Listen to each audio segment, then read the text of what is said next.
એટલે આંખોમાં ભક્તો પ્રત્યેનો ભાવ જોઈને આંખમાંથી બિંદુઓ પડી ગયા. જે અશ્રુ બિંદુઓ પડ્યા, નેત્ર ઉઘાડ્યું, નેત્રમાંથી જે અશ્રુ બિંદુઓ પડ્યા એ રુદ્રના અક્ષમાંથી, એની આંખમાંથી જે બિંદુઓ પડ્યા એ રુદ્રાક્ષ બની ગયા. ભગવાનની આંખના આંસુ છે આ રુદ્રાક્ષ. અને ભગવાને બીજા ઉપર કૃપા કરવા માટે એ રુદ્રાક્ષ બન્યા અને વૃક્ષ ઉત્પન્ન થયા છે. આજે રુદ્રાક્ષ ગૌડ દેશમાં, મથુરામાં, અયોધ્યામાં, શ્રીલંકામાં, મલયાચલના પર્વત ઉપર, સહ્યગીરીના પર્વત ઉપર, કાશીમાં, નેપાળમાં રુદ્રાક્ષના વૃક્ષો થાય છે. અને એમાંથી રુદ્રાક્ષના વૃક્ષો થયા છે. 14 પ્રકારના રુદ્રાક્ષ આવે છે. એમાં એક મુખી રુદ્રાક્ષથી લઈ અને 14 મુખી સુધીના રુદ્રાક્ષ છે. રુદ્રાક્ષના મહિમામાં જેને લક્ષ્મીની પ્રાપ્તિ કરવી હોય એક મુખી રુદ્રાક્ષ પહેરે. 2 મુખી રુદ્રાક્ષ છે એ દેવેશ્વર રૂપ છે. સમસ્ત કામનાની પૂર્તિ માટે 2 મુખી રુદ્રાક્ષ. આ મુખી ખબર કેમ પડે? જેમાં એક લીટો જ હોય રુદ્રાક્ષમાં એ એક મુખી છે. જેમાં 2 ઊભા લીટા હોય 2 મુખી છે. જેમાં 3 લીટા હોય 3 મુખી છે. 3 મુખી છે એ વિદ્યા પ્રાપ્તિ માટે, જેનો બાળક બહુ ભણવામાં હોશિયાર ન હોય ને ત્રિમુખી 3 મુખી રુદ્રાક્ષ પહેરાવો. 4 મુખી બ્રહ્મા સ્વરૂપ છે, પુરુષાર્થ સિદ્ધ કરવા માટે, ધર્મ અર્થ કામ મોક્ષ માટે. 5 મુખી રુદ્રાક્ષ કાલાગ્નિ રુદ્ર. મોટા ભાગના રુદ્રાક્ષ 5 મુખી જ હોય છે. અને સૌથી વધારે રુદ્રાક્ષ પ્રાપ્ત થતા હોય તો આ 5 મુખી છે, શિવજીને પ્રિય થવા માટે. 6 મુખી રુદ્રાક્ષ કાર્તિકેય સ્વરૂપ છે. 6 મુખ છે એટલે જમણા હાથમાં આ 6 મુખી રુદ્રાક્ષ પહેરવો જોઈએ, બ્રહ્મચર્યનું પાલન જેને કરવું હોય એમને. 7મો કામદેવ રૂપી છે, જેની ઉચ્ચ પ્રકારની કામનાઓ છે એ કામનાની પૂર્તિ માટે 7 મુખી રુદ્રાક્ષ ધારણ કરે. અષ્ટમૂર્તિ રુદ્રાક્ષ છે, 8 લીટાઓ છે અને ભૈરવ સ્વરૂપ કહેવાય છે. પૂર્ણતા પ્રાપ્ત કરવી હોય ભગવાનની ભક્તિમાં તો એ વ્યક્તિ 8 મુખી પહેરે. 9 મુખી કપિલ મુનિ દુર્ગા રૂપ છે, એ ડાબી બાજુ પહેરવો જોઈએ, કપિલ મુનિ સ્વરૂપ કહેવાય. 10મો વિષ્ણુ સ્વરૂપ કહેવાય છે. 11મો રુદ્ર સ્વરૂપ કહેવાય છે. 11 મુખી. 12 મુખી રુદ્રાક્ષ મસ્તક ઉપર ધારણ કરવો જોઈએ, સૂર્ય સમાન છે. 13 મુખી રુદ્રાક્ષ વિશ્વદેવ સ્વરૂપ છે, જેને ચૂંટણી જીતવી હોય એને 13 મુખી રુદ્રાક્ષ પહેરવો જોઈએ. રાજ્ય સત્તા માટે જેને સત્તા ભોગવવી છે, મોટા ભાગના રાજાઓ 13 મુખી રુદ્રાક્ષ પહેરતા. વિશ્વદેવ માટે 14 મુખી રુદ્રાક્ષ પરમ તત્વનો અનુભવ કરે. પરમ તત્વનો અનુભવ જેને કરવો હોય, જેને સતત સમાધિમાં રહેવું, 14 મુખી રુદ્રાક્ષ પહેરે. અને રુદ્રાક્ષ પહેરે ત્યારે એ મંત્ર સાથે પહેરે. અને મંત્રના પણ 10 સંસ્કાર છે. બહુ અઘરો વિષય છે પણ સેજ લઈ લો. કોઈ મંત્ર સિદ્ધ કરવો હોય, આ બધાના મંત્ર છે. 14 મુખી રુદ્રાક્ષ, 1 મુખી રુદ્રાક્ષ, એને કયા મંત્રથી સિદ્ધ કરવો એ પણ છે. એ મંત્રના સંસ્કાર છે: જનન, દીપન, બોધન, તાડન, અભિષેચન, વિમલીકરણ, જીવન, તર્પણ, ગોપન, આપ્યાયન. આપણે એક મંત્ર જપતા હોય ઓમ નમઃ શિવાય, જેવી રીતે ઉદાહરણ તરીકે એ મંત્ર ઉપર સંસ્કાર કરવા પડે ત્યારે મંત્ર સિદ્ધ થાય. કેવી રીતે? સૌથી પહેલા જનન કરવું પડે, એક ભોજપત્ર લેવું પડે. એક લાકડાનું, એક વૃક્ષનું એક છાલ આવે જેને ભોજપત્ર કહેવાય. એ ભોજપત્રમાં ગોરોચન લેવાનું. એ ગોરોચન લઈને ત્રિકોણ કરવાનું. એ ભોજપત્રમાં ત્રિકોણની વચ્ચે એક નાનકડું એવું ગોરોચનથી બિંદુ કરવું ને એની નીચે મંત્ર લખવો ઓમ નમઃ શિવાય. આને જનન કર્યું કહેવાય. પછી એની ઉપર હંસ મંત્રથી સંપૂર્ણ કરો. હંસ ઓમ નમઃ શિવાય સોહમ 1000 વખત જપ કરો, એને દીપન કર્યું કહેવાય. પછી હુમ મંત્રથી 5000 વખત એના ઉપર જપ કરવો. હુમ ઓમ નમઃ શિવાય હુમ, એને બોધન કર્યું કહેવાય. પછી એના પછી તાડન 1000 વખત ફટ નામથી સંપૂર્ણ ફટ ઓમ નમઃ શિવાય ફટ 1000 વખત કરો એટલે તાડન થયું કહેવાય. પીપળાના પાન લઈને એના ઉપર દૂધ અને જલથી ઓમ ત્રોમ વષટ ઓમ નમઃ શિવાય ઓમ ત્રોમ વષટ એમ સંપૂર્ણ આપવો. સ્વધા ઓમ નમઃ શિવાય સ્વધા એને જીવન કહેવાય. દૂધ, જલ અને ઘી દ્વારા 100 વખત એના ઉપર તર્પણ કરવું, એ યંત્ર ઉપર એને તર્પણ કહેવાય. પછી ગોપન રીમ મંત્ર 1000 વખત બોલીને સંપૂર્ણ આપો. રીમ ઓમ નમઃ શિવાય રીમ, એને ગોપન કહેવાય. અને આપ્યાયન હોમ રોમ નામનો મંત્રથી સંપૂર્ણ રોમ ઓમ નમઃ શિવાય રોમ, આ મંત્ર સંપૂર્ણ આપો અને આપ્યાયન કહેવાય. ત્યારે મંત્ર સિદ્ધ થાય. આ મંત્રના 10 સંસ્કાર છે. એ મંત્ર સિદ્ધ થાય પછી એ મંત્રથી રુદ્રાક્ષ પહેરી શકાય. રુદ્રાક્ષ પહેરવાના અસંખ્ય મંત્ર બતાવ્યા છે. ત્રાયુખન જમદગ્ને હે, એ મંત્રથી રુદ્રાક્ષ પહેરી શકાય. ઓમ નમઃ શિવાય મંત્રથી રુદ્રાક્ષ પહેરી શકાય. અગ્નિ રીતિ ભસ્મ એનાથી રુદ્રાક્ષ પહેરી શકાય. ત્રંબકન જજામહે એ મંત્રથી રુદ્રાક્ષ પહેરી શકાય. માનસ્તો કેતનય માના આયુખી માનો ગોખુ માનો અશ્વેખુરી રીકહ એ મંત્રથી રુદ્રાક્ષ પહેરી શકાય. અઘોરેભ્યો દઘોરેભ્યો ઘોર ઘોરતરેભ્ય એ મંત્રથી રુદ્રાક્ષ પહેરી શકાય. ઈશાન સર્વ વિદ્યાનામ ઈશ્વર સર્વભૂતાનામ એ મંત્રથી રુદ્રાક્ષ પહેરી શકાય. શિવોહમ શિવોહમ બોલીને પણ રુદ્રાક્ષ પહેરી શકાય. અને ઉત્તમમાં ઉત્તમ રુદ્રાક્ષ કોને કહેવાય એના માટે બતાવ્યું છે. કોને કેવો રુદ્રાક્ષ પહેરવો જોઈએ એના માટેની પણ ચર્ચા કરી છે. શાર્દુલ વિક્રીડિતમાં ચર્ચા કરી છે.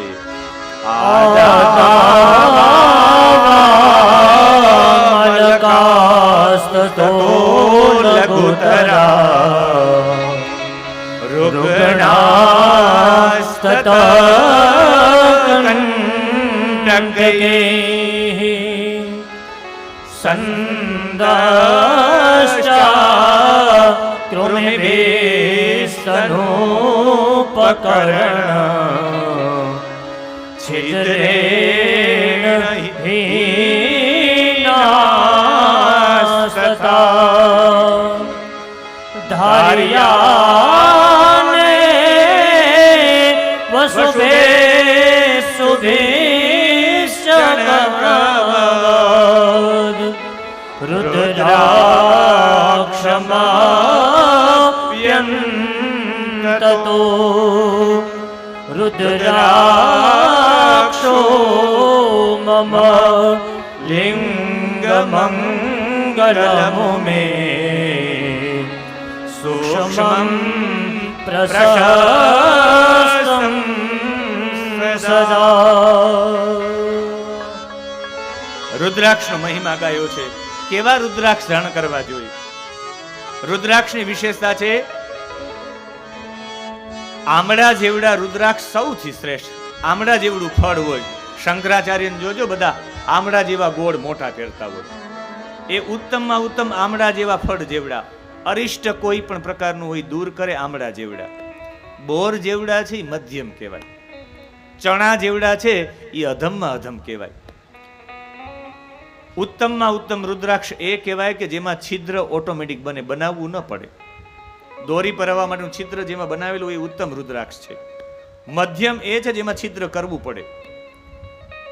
જે છિન્ન ભિન્ન થયેલા જેના દાણા નથી એ શ્રેષ્ઠ છે. જેના દાણાઓ ખવાયેલા નથી એ રુદ્રાક્ષ શ્રેષ્ઠ છે. જેમાં કાંટા વિનાના રુદ્રાક્ષ છે એ એકદમ શ્રેષ્ઠ છે. ગોળાકાર હોય એ સૌથી શ્રેષ્ઠ છે. અને સૌથી શ્રેષ્ઠમાં શ્રેષ્ઠ સૂક્ષ્મમ પ્રશસ્તમ સદા. સૂક્ષ્મમ એકદમ ઝીણા, માઇક્રો જેને કહેવાય એકદમ ઝીણા, જેને આપણે ઝીરો કહેવાય ને એનાથી પણ માઇનસ જેટલા સૂક્ષ્મ એ સૌથી શ્રેષ્ઠ. 1100 રુદ્રાક્ષની માળા ધારણ કરનારો સાક્ષાત રુદ્ર ગણાય. 60 રુદ્રાક્ષની 3 આવર્તન વાળી જનોઈ પહેરી શકાય. પહેરે છે ઘણા લોકો. બંને હાથમાં 11 પહેરી શકાય. ચોટીમાં 6 રાખી શકાય. બાહુમાં 6 પહેરી શકાય. કંઠમાં 32ની પણ માળા પહેરી શકાય. માથા ઉપર 30ની માળા પહેરી શકાય.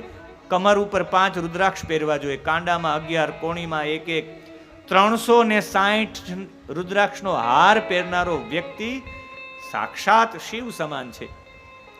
જે વ્યક્તિ રુદ્રાક્ષની માળા ધારણ કરે, રુદ્રાક્ષ માલિનમ દૃષ્ટવા ભૂત પ્રેત પિશાચકાહ, જે રુદ્રાક્ષની માળા ધારણ કરે એની પાસે ભૂત પ્રેત ન આવે. જે વ્યક્તિઓને કાર્ડિયોવાસ્ક્યુલર નામનો રોગ થયો છે આજના સાયન્સ પ્રમાણે, આ કાર્ડિયોવાસ્ક્યુલર શેના કારણે થાય? અસ્વસ્થ આહાર. ઊભા પછી આપણે પીઝા ખાઈ રાખીએ, જેવું તેવું જમે રાખીએ તો આપણે કાર્ડિયોવાસ્ક્યુલર હૃદય સાથેની બીમારીઓ થાય. જે વ્યાયામ ન કરતો હોય એને બીમારી થાય.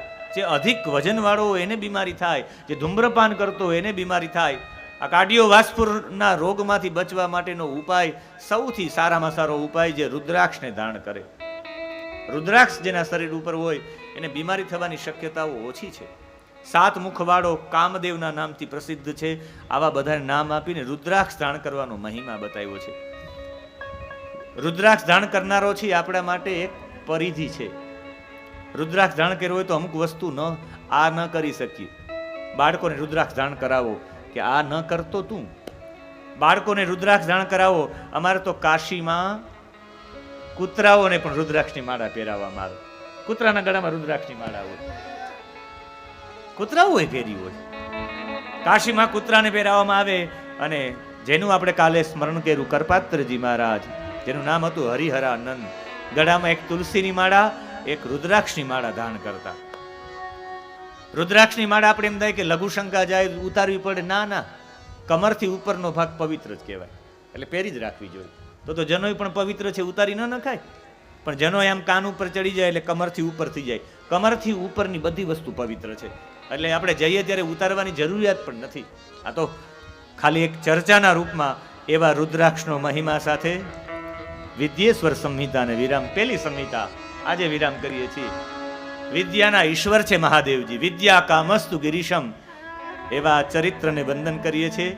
અને એ ચરિત્ર સાથે રુદ્ર સંહિતા, વિદ્યેશ્વર સંહિતા અર્પણ શ્રી નાગેશ્વર મહાદેવને દ્વારિકાની ભૂમિમાં.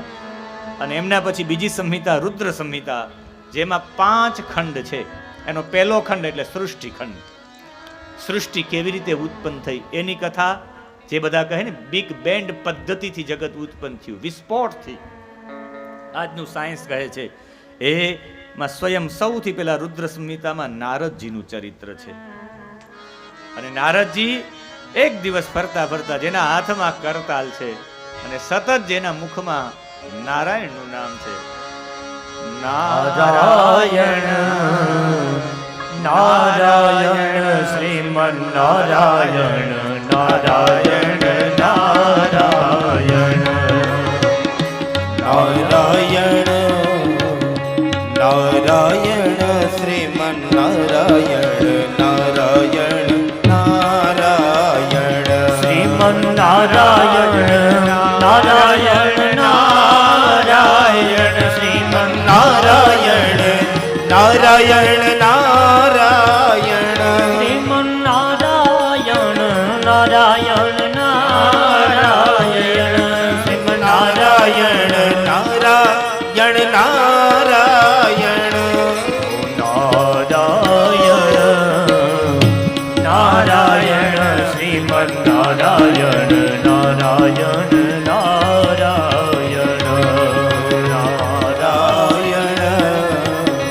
નારાયણ શ્રીમન નારાયણ નારાયણ નારાયણ. એક દિવસ નારદજી નારાયણના નામ સાથે, આ તો 1 મિનિટ માટે એવા માટે ધૂન થઈ જાય કે જ્યારે સંહિતા પૂરી થાય ત્યારે ભગવત નામ પણ હોવું જોઈએ. અને ભગવત નામની ચર્ચા સાથે આપણી વચ્ચે પણ નારદજી અને બ્રહ્માજીની આ ઝાંખી પોતાના પિતાજી બ્રહ્માજી પાસેથી નારાયણના નામ સાથે આશીર્વાદ લઈને નીકળે છે.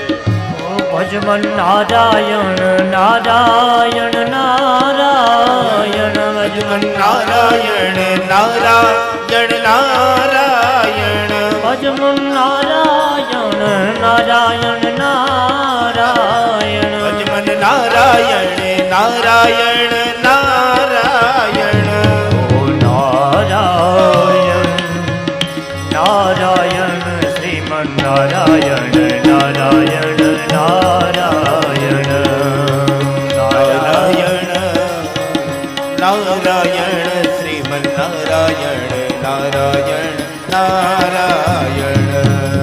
નારદજી હાથમાં કરતા લઈને નારાયણના નામ સાથે, જેની વાણી ભગવાન સાથે જોડાયેલી છે, જેનું શરીર ભગવાન સાથે, હાથમાં કરતાલ છે એટલે શરીર પણ નારાયણ સાથે જોડાયેલું છે.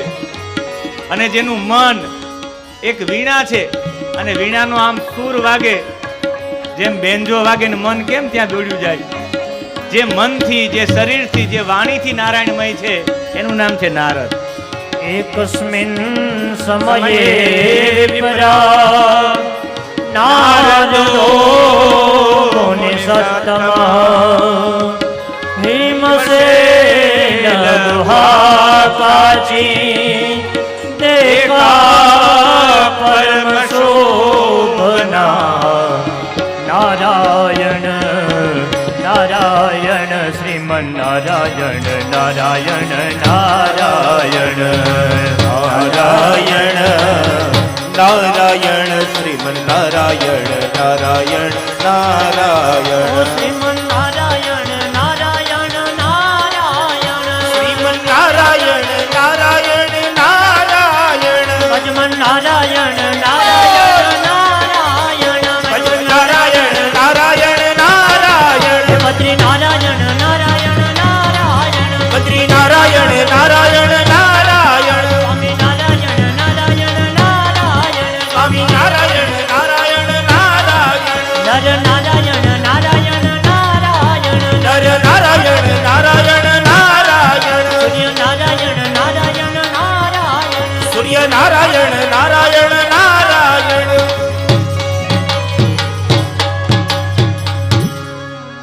એકસ્મિન સમયે એક સમયે વિપ્રા નારદો મુનિ સત્તમ એકસ્મિન સમયે વિપ્રા નારદો મુનિ સત્તમ નારદજી એક સમયે હિમશૈલ ગુહા કાચિત એકા પરમ શોભના હિમાલયની એક ગુફા પાસેથી નીકળ્યા અને આ હિમાલયની ગુફા પાસે આટલું સુંદર એ ગુફા હતી. ત્યાંથી ગંગાજી પ્રવાહિત થતા હતા અને જેવા જ ગંગાહી સુર નદી ત્યાંથી વહેતી હતી, ગંગાજીનું એ સ્થાનને જોઈ નારદજીને પણ સમાધિ લાગી ગઈ. અમુક સ્થાન એવા હોય કે સમાધિ લાગી જાય, અને સમાધિ લાગી ગઈ એટલે ક્યારેય પણ તમે સાધના કરવા માટે બેસો તો એમાં વિઘ્ન કરવા માટે પહેલા વહેલા કામદેવ જ આવે છે. પણ આ તો એ સ્થાન હતું જ્યાં મહાદેવજીએ સાધના કરેલી હતી. કામદેવ જ્યારે એમની સાધના ભંગ કરવા માટે આવ્યા અને મહાદેવજીને કામ દ્વારા મહાદેવજીએ એ સમયે કહ્યું કે આજ પછી કામદેવ અહીંયા કોઈની સાધના તોડાવી શકશે નહીં.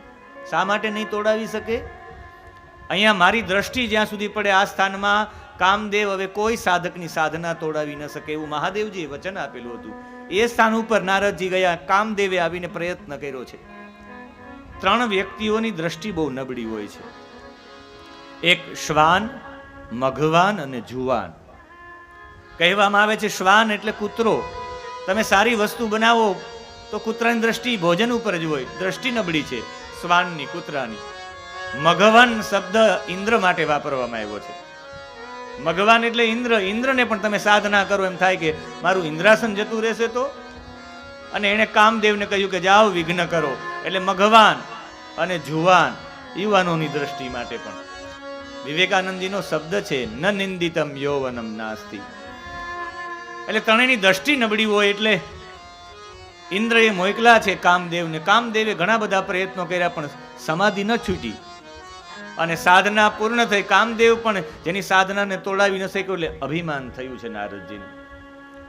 નારદજીને અભિમાન એટલું બધું થયું કે નારદજીને એવું થયું કે હું તો શિવથી પણ મહાન. શિવજીની સાધના તૂટી ગઈ હતી પણ મારી સાધના ન તૂટી. અને પોતે માણસ કંઈક ને કંઈક કરે તો કોઈને બતાવવું તો પડે જ. માણસ બધું કરતો હોય બીજાને બતાવવા માટે. અને નારાયણ કરતા સીધા કૈલાસ પહોંચ્યા છે. અને મહાદેવજીને કહ્યું, મહાદેવજી તમે જ્યાં સાધના કરીને તમારી સાધના ભંગ કરી નાખી હતી કામદેવે, પણ મારી સાધના ભંગ ન કરી શક્યા. હું એટલો સંયમી છું. મહાદેવજી કે ખૂબ સારું, આપને વંદન. ત્યાંથી નીકળ્યા અને બ્રહ્મલોકમાં પહોંચ્યા. બ્રહ્મલોકમાં પોતાના પિતાજી પાસે જઈને કહે કે પિતાજી, મેં સાધના કરી છે. આ છે બ્રહ્મલોક. તમારી બાજુમાં બ્રહ્માજી છે ને એની બાજુમાં નારદજી છે. કે મેં તો મહાદેવથી પણ વધારે તપ કર્યું છે, મારાથી સંયમી કોઈ છે નહીં. અને પછી ફરતા ફરતા વિષ્ણુ લોકમાં ગયા છે. વિષ્ણુ લોકમાં જઈને નારાયણ પાસે જઈને કહ્યું કે પ્રભુ, મારાથી મોટો સંયમી કોઈ છે જ નહીં. મહાદેવજીની સાધના જ્યાં તૂટી ગઈ હતી ત્યાં સાધનામાં હું સફળ થયો છે. કામદેવ કાંઈ ન કરી શક્યા. મારાથી વધારે સંયમી આ પૃથ્વી ઉપર કોઈ નહીં હોય. હું તમારો ભક્ત છું ભગવાન. અને ત્યારે નારાયણે આંખ બંધ કરીને જોયું કે આ હા હા હા હા, આ મારા ઈષ્ટ મહાદેવ વિશે આવું બોલે છે. કહ્યું મને જે વાત કરી ભલે કરી, પણ તમે આ મહાદેવને વાત ન કરતા. કહ્યું કે કૈલાસ થઈને આવું છું, બ્રહ્મલોક થઈને આવું છું, છેલ્લે તમારી પાસે આવ્યો. અને મહાદેવજીને વિષ્ણુ ભગવાન થયું કે મહાદેવજીને કઈ આવ્યા છે. અને આંખ બંધ કરી ક્યાં તો વિષ્ણુ ભગવાનને દેખાયું કે મહાદેવની આખી શાંભવી માયા પ્રગટ હતી. ભગવાન હૈસા છે ભોળાનાથ કે આ મારી માયા છે, હમણાં બધું ખ્યાલ આવી જશે. અને એ સમયે નારદજી આપણી વચ્ચે આ બ્રહ્મલોકના બ્રહ્માજી અને નારદજીને વંદન કરીએ. તમને બ્રહ્મલોક બતાવી દેવામાં આવ્યો. બીજી કોઈ આ ઝાંખીનું મહત્વ એ હતું કે બ્રહ્માજીના દર્શન થાય, તમે બ્રહ્મલોકમાં છો, તમને બધી અનુભૂતિ થાય, એના માટે આ ઝાંખીનો પ્રયત્ન કર્યો હતો. નારાયણ નારાયણ કરતા જે ગયા છે ને આંખ બંધ કરી ત્યાં તો આખી લીલા જોઈ, શાંભવી લીલા, શાંભવી માયા મહાદેવજીની. હસવા માંડ્યા ભગવાન નારાયણ અને ફરતા ફરતા નારદજી એમ પસાર થયા, નારાયણ નારાયણ નારાયણ. અને એક સુંદર એવું નગર હતું. એ નગરને જોઈ નારદજીને કહ્યું ચાલો ક્યાંક ભગવાનનું સંકીર્તન ચાલતું હોય તો ત્યાં જઈએ. અને નારદ સંકીર્તનમાં જવા ગયા કે તો રાજા દેખી ગયા ત્યાંના. નામ હતું શીલ નિધિ. શીલ એટલે ચરિત્ર, નિધિ એટલે સમૂહ. જેની પાસે ચરિત્રનો ભંડાર હતો. અને એ જે ભંડાર હતો એ ચરિત્રના ભંડાર વાળા રાજાએ કહ્યું કે આપ પધારો મારા મહેલમાં. અને જેવા જ મહેલમાં પધાર્યા એટલે એની આગતા સ્વાગતા થઈને આમ તાલી પાડી ગયા. તો કેટલી બધી કન્યાઓની સાથે એક સુંદર કન્યા હાથમાં અર્ઘ્ય પાત્ર, પાદ્ય પાત્ર લઈને આવ્યા છે. પગે લાગ્યા છે નારદજીને, કહ્યું કે મારા દીકરી છે, એમનું નામ શ્રીમતી છે, હું આના વિવાહ કરવા માંગુ છું, પણ કોઈ યોગ્ય મળે તો, કોઈ તપસ્વી હોય એના હાથમાં આપવા માંગુ છું આ કન્યા. અને દુનિયામાં એના જેટલી કોઈ સુંદર છે જ નહીં, એટલા સુંદર પણ હતા શ્રીમતીજી. નારદજીને થયું કે આટલા સુંદર કન્યા અને કોઈ તપ કરતા હોય એને જ આપવા માંગતા હોય તો હું લાયક છું, હું તપસ્વી છું, હું સંયમી છું, મને પરણશે તો સારું ગણાશે. આમ તો તપસ્યાનો અંદરથી અહંકાર તો હતો જ. જોતું તું ને વૈદ્ય કીધું. નારદજીને થયું કે હવે તો વિવાહ કરી લો આમની સાથે. પેલા 3 પ્રકારના વિવાહ થતા. કાલે એક વિવાહની ચર્ચા થઈ, પણ એ ચર્ચા સાથે હું સંમત નથી. એવા માટે સંમત નથી. કાલે ચર્ચા ચાલતી ત્યારે મને મનમાં વિચાર આવ્યો કે પેલાના તમામ લગ્નો, ખાલી એક લગ્નો નહીં, તમે એક પણ લગ્ન જોઈ લો, તમામ લગ્નો 3 પ્રકારે થતા. એમાં કોઈ શરત બરત રાખવાની વાત જ નહોતી. 3 પ્રકારે લગ્નો થતા.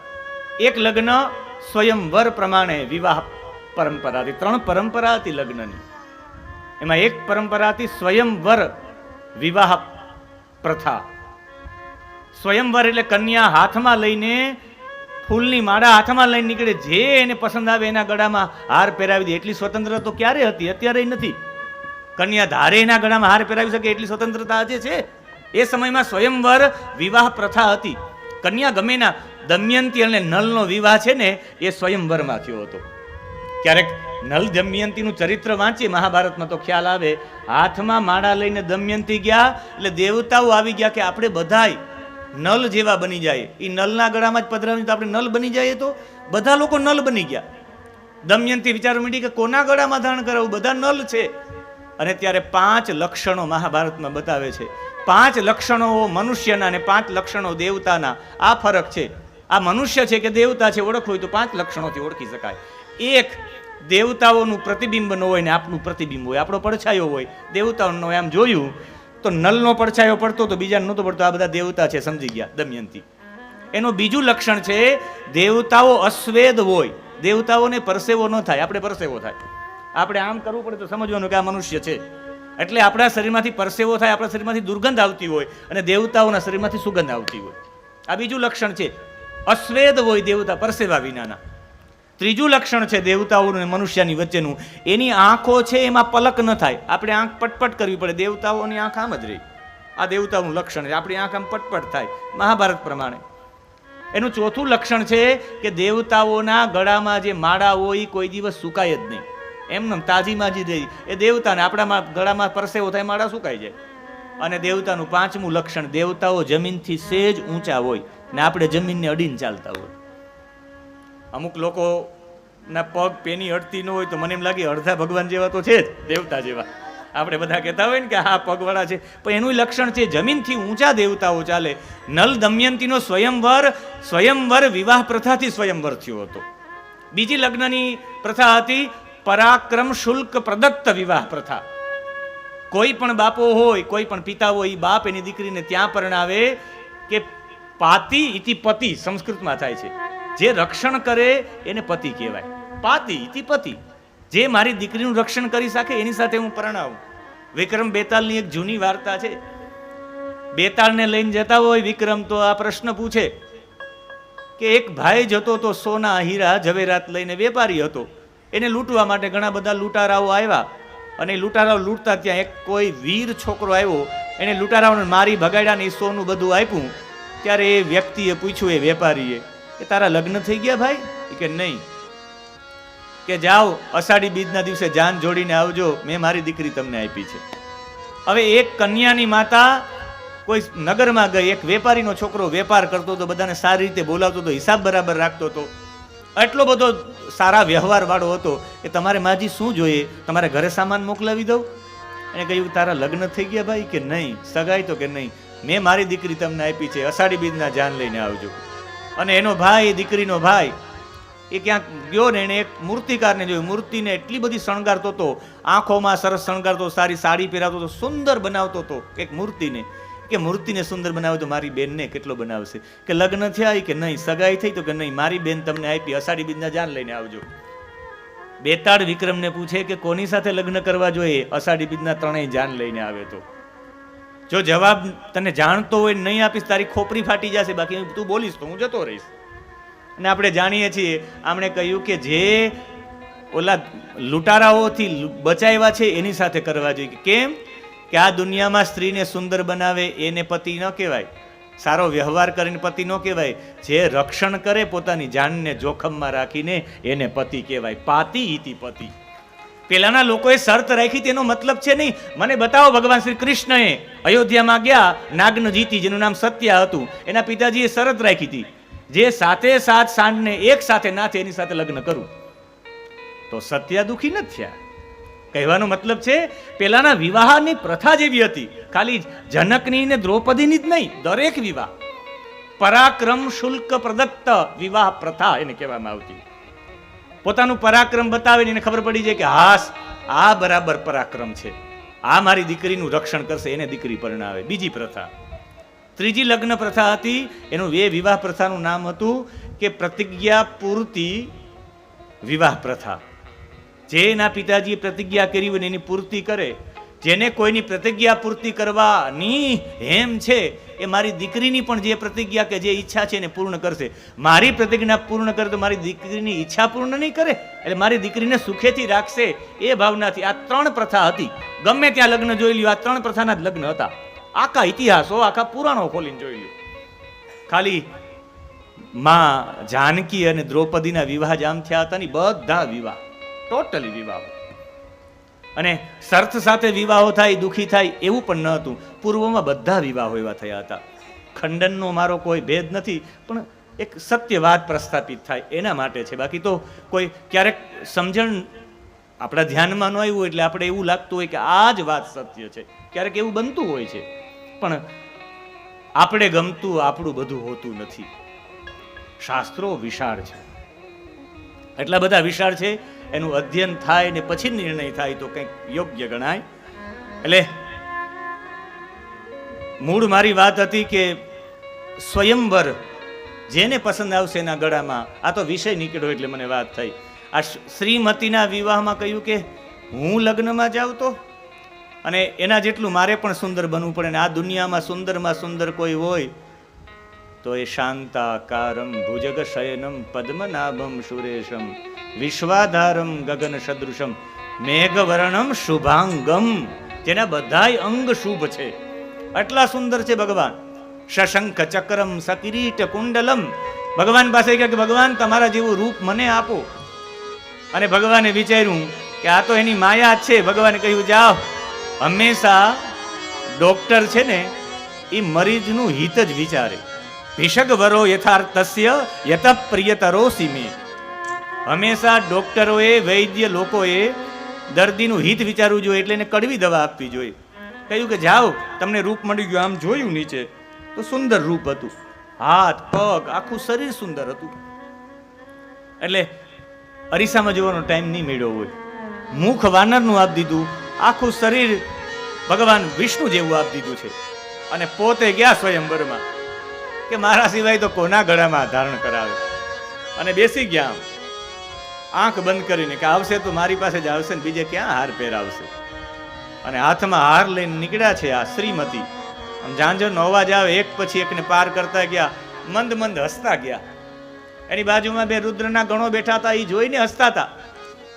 એ સમજી ન શક્યા નારદજી, હવે તો આનાથી સિવાય બીજું બરાબર મારી પાસે આવશે ને ઝાંઝર રોકાઈ ગયા એમ